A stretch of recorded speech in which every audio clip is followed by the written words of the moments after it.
কোথায় গেছি।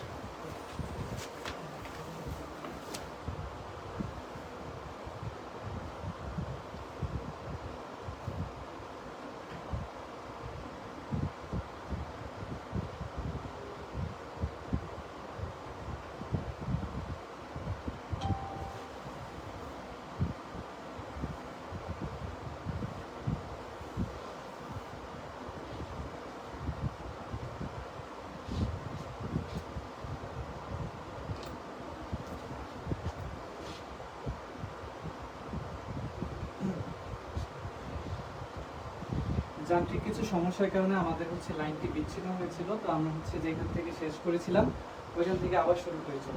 আচ্ছা, আমরা যেটা পড়তেছিলাম যে গিনিউ পালক পরীক্ষা কে করেছে? গিনিউ পালক পরীক্ষা করেছে কিন্তু নিউটন। কত উচ্চতা থেকে? 180 ফুট উচ্চতা থেকে। ঠিক আছে, গিনিউ পালক পরীক্ষা করেছে তোমার নিউটন। গিনিউ পালক পরীক্ষা করেছে নিউটন 180 ফুট উচ্চতা থেকে। এটা মাথায় রাখতে হবে, 180 ফুট উচ্চতা থেকে, এবং অনন্ত বস্তুর সূত্র দিয়েছে গ্যালিলিও। এই টোটাল জায়গা থেকে এতটুকু করলেই না। এরপরে দেখো, এগুলো আমরা জানি যে বি স্কয়ার টি সমান, এগুলো আমরা ইয়ে করবো, বাট এটা একটু দাগাইতে পারো যে একটা বস্তুর উত্থান এবং পতনের সময় সমান, অর্থাৎ যে সময় ধরে, অর্থাৎ 10 সেকেন্ড ধরে যদি সে উপরে উঠে, ওই 10 সেকেন্ডই লাগবে সে নিচে নামতে। ঠিক আছে, তাহলে উত্থান আর পতনের সময় সমান। উত্থান এবং পতনের সময় সমান।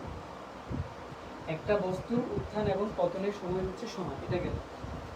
এরপরে এই ব্যাগগুলো আমরা একটু পরে দেখতেছি। এরপরে তোমার সুষম বৃত্তীয় গতি। এখান থেকে আমরা একদম বেসিক জানবো, কারণ এই আলোচনাটা মূলত চতুর্থ অধ্যায়ের, অর্থাৎ নিউটনিয়ান বলবিদ্যাতে আমরা অনেক ডিটেলস করবো। গতিবিদ্যাতে যতটুকু দরকার ততটুকু করবো। দেখো, একটা বস্তু সমগতিতে যখন চলে তখন এর ত্বরণ থাকে না? অবশ্যই থাকে। দেখো, এটা যদি একটা বৃত্ত হয় এবং এই বৃত্তপথে ধরো তুমি ঘুরতেছো, হ্যাঁ, এই বৃত্তপথে তুমি ঘুরতেছো, এই বৃত্তপথে তুমি আবর্তন করতেছো। এখন এই বৃত্তপথে তুমি সমদ্রুতিতে, অর্থাৎ নির্দিষ্ট একটা বেগে ঘুরতেছো। এখন তোমার বলতেছে যে এই নির্দিষ্ট বেগে ঘোরার সময় তোমার কোনো ত্বরণ থাকবে নাকি? অবশ্যই থাকবে। দেখো, তুমি যখন একটা নির্দিষ্ট বেগে ঘুরবা, তোমার কেন্দ্রমুখী ত্বরণ হবে, অর্থাৎ কেন্দ্র বরাবর তোমাকে টেনে ধরে রাখবে। বুঝছো? কেন্দ্র বরাবর তোমার টেনে ধরে রাখবে। আর তোমার সরণ কিন্তু হবে সবসময় কোন দিকে? স্পর্শক বরাবর। সরণ হবে সবসময় স্পর্শক বরাবর। তাহলে এই যে দেখো, তুমি ঘুরতেছো সমদ্রুতিতে, বাট এইখানে তোমার ছিটকে যাওয়ার প্রবণতা রোধ করার জন্য একটা ত্বরণ কাজ করে। এই ত্বরণকে বলা হয় তোমার কি? কেন্দ্র বিমুখী ত্বরণ। মানে তোমার ছিটকে যাওয়াটাকে এই যে কেন্দ্র বিমুখী ত্বরণ, এবং এটাকে রোধ করার জন্য একটা কি অটোমেটিক ত্বরণ তৈরি হবে, এটা রিভার্স এসে তৈরি করে নিবে। এটাকে বলা হয় কেন্দ্রমুখী ত্বরণ। ঠিক আছে, এটাকে বলা হয় তোমার কেন্দ্রমুখী ত্বরণ। এবার দেখো, এখান থেকে কয়েকটা জিনিস জানা লাগবে। যেমন আমরা কি জানি, ভি তোমার কি? ভি হলো রৈখিক গতি।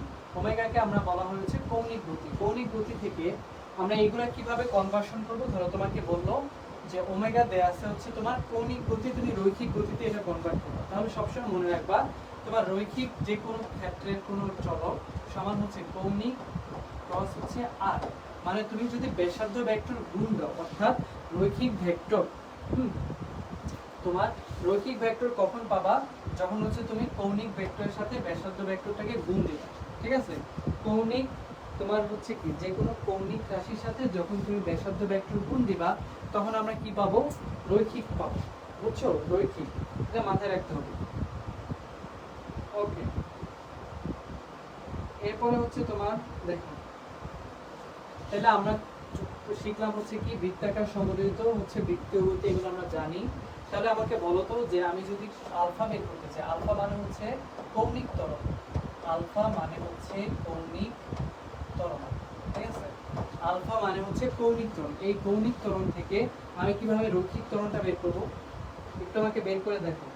আলফা আমার রৈখিক, আলফা আমার কৌণিক ত্বরণ। এই কৌণিক ত্বরণ থেকে আমরা রৈখিক ত্বরণ বের করতে চাই। কিভাবে বের করব? কিভাবে বের করব? আমরা আলফা থেকে আমরা কি যখন রৈখিক ত্বরণ অর্থাৎ এ বের করব, তখন আলফা ক্রস আর। ঠিক আছে, এটা দিয়ে হচ্ছে বের করতে পারবো।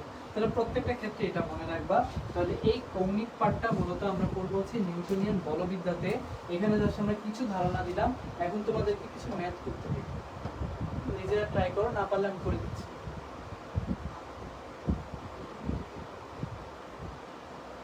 কোশ্চেনটা হচ্ছে তোমার 9.8 মিটার সেকেন্ড ইনভার্স 1 বেগে একটা বস্তুকে তুমি নিক্ষেপ করছো, হ্যাঁ?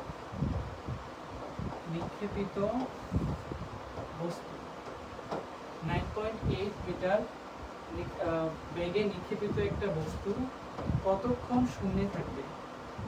কতক্ষণ শূন্যে থাকবে? শূন্যে থাকবে, ঠিক আছে? এটা হচ্ছে ট্রাই করবো। 9.8 মিটার সেকেন্ড ইনভার্স 1 বেগে নিক্ষেপিত একটি বস্তু কতক্ষণ শূন্যে থাকবে? কতক্ষণ শূন্য থাকবে,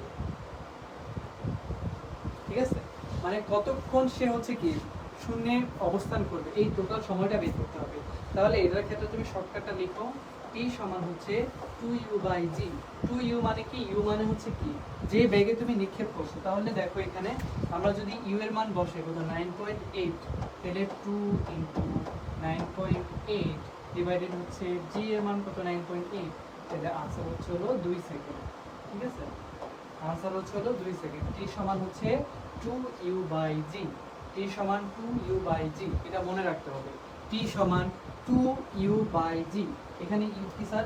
আদিবেগ, আর হচ্ছে g হচ্ছে কি অভিকর্ষজ ত্বরণ, এটা আমরা জানি। এরপরে একই কোশ্চেন একটু হচ্ছে আমি প্যাটার্নটা পাল্টে দিয়েছি, এটা ট্রাই করো। দেখো 9.8 মিটার সেকেন্ড ইনভার্স 1 বেগে নিক্ষেপিত একটি বস্তু, নিক্ষেপিত বস্তু, ঠিক আছে, 9.1 বেগে সর্বোচ্চ কত উচ্চতায় উঠবে? সর্বোচ্চ কত উচ্চতায় উঠবে? ট্রাই করে সর্বোচ্চ কত উচ্চতায় উঠবে? 9.8 মিটার সেকেন্ড ইনভার্স 1 বেগে নিক্ষেপিত একটি বস্তু সর্বোচ্চ কত উচ্চতায় উঠবে?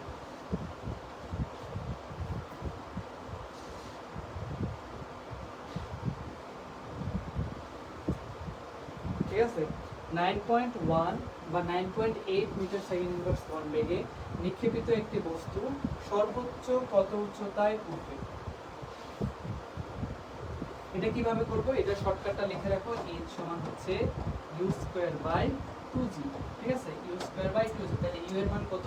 9.8, তাহলে 9.8 * 9.8 যেহেতু স্কয়ার আছে, আর লিখবো হচ্ছে 2 * 9.8, তাহলে 9.8 9.8 কাটা, তাহলে 4.9, এটা হচ্ছে তোমার কি এত উচ্চতা। তাহলে এই দুইটা শর্টকাট মাথায় রাখতে হবে, মেডিকেলের জন্য খুবই ইম্পর্টেন্ট। একটা হচ্ছে তোমার কি কতক্ষণ শূন্য থাকবে, অর্থাৎ কতক্ষণ টোটাল উপরে উঠতে এবং নামতে, টোটাল কতক্ষণ সে শূন্যে বিচরণ করবে, এটা হচ্ছে তোমার 2u/g।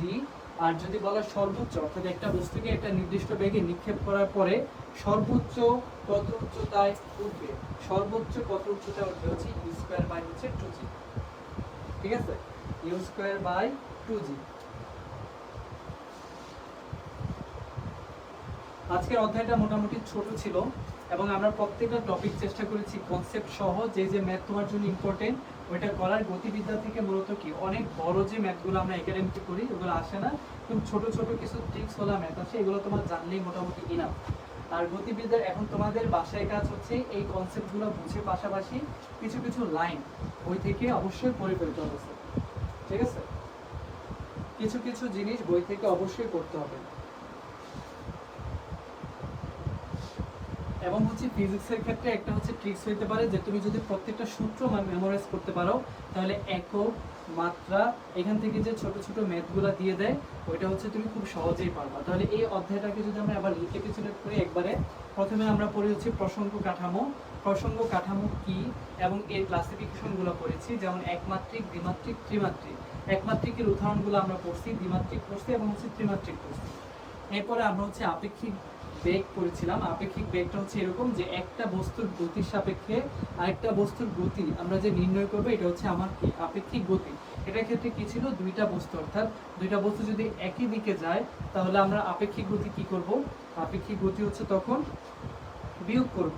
আর যদি বলা হয় দুইটা বস্তু বিপরীত দিকে গেছে, অর্থাৎ একটা যদি উত্তর দিকে যায় আর একটা হচ্ছে দক্ষিণ দিকে যাবে, তাহলে দুইটা বস্তুর আপেক্ষিক গতি কত হবে? দুইটা হচ্ছে যোগ করতে হবে।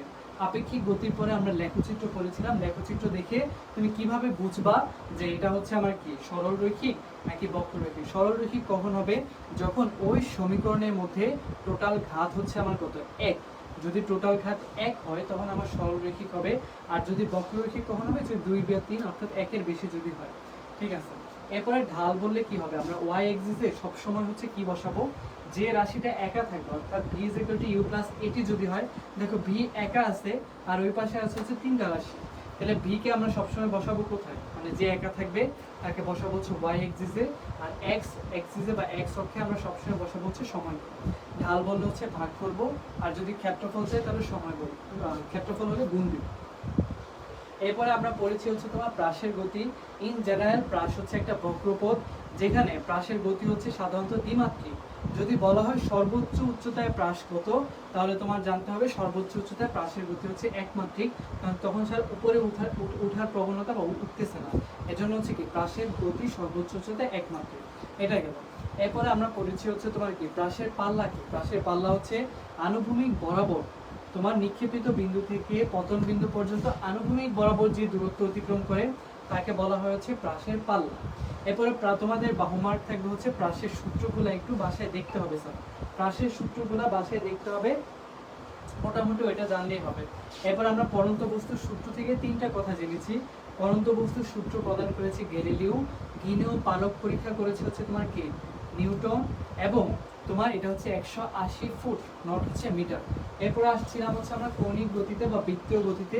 বৃত্তীয় গতিতে যদিও হচ্ছে সুষম পথে ঘুরে, বাট বৃত্তীয় পথে হচ্ছে আমার কি থাকবে? একটা ত্বরণ থাকবে।